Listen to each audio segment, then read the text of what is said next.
نحن الآن عزيزتي ساندرا على الهواء مباشرة من أحد مباني النفوس، وقد تمت السيطرة عليها بعد دخول الإرهابيين.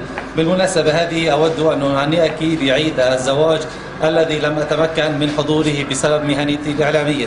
وهذه الإرهابيين تم قتلهم في مباني النفوس، ونجد معهم حبوب هلوسة.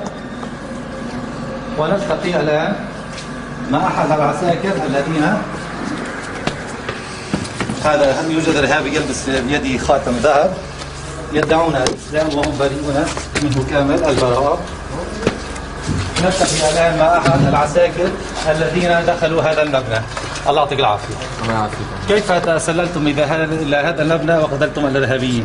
دخلنا إلى مبنى أحد مباني النفوس بعد أن تسلل إليه عدد من الإرهابيين المسلحين الذين عاثوا فسادا بالبلاد وخربوا مباني النفوس، وقتلنا عددا منهم. وأحد عناصر بعد محاصرته قتل نفسه ولم يسلم الإسلام. يعني أحد هذه العناصر التي تدعي الإسلام قتل نفسه؟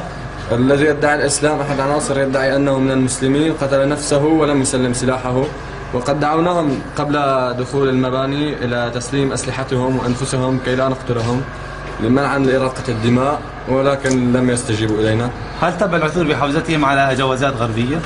تم العثور على أناس من خارج بلاد سوريا، من بلاد عربية وغربية، وعثر على جوازات سفر تدل على هذا.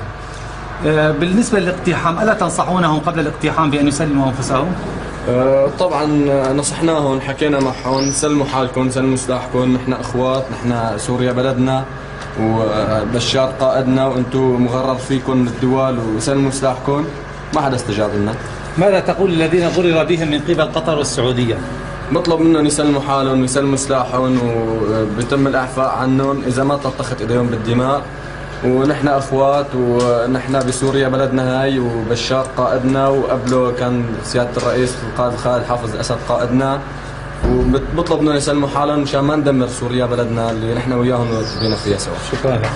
عزيزتي ساندرا، بعد هذا التقرير المباشر والقضاء على الإرهابيين في أحد مباني النفوس من أحياء حلب القديمة، ننوه لمهنتي الإعلامية أنه تم الاستغاثة بنا من قبل الأهالي للقضاء على أولئك الإرهابيين الذين عاشوا في الأرض فسادا.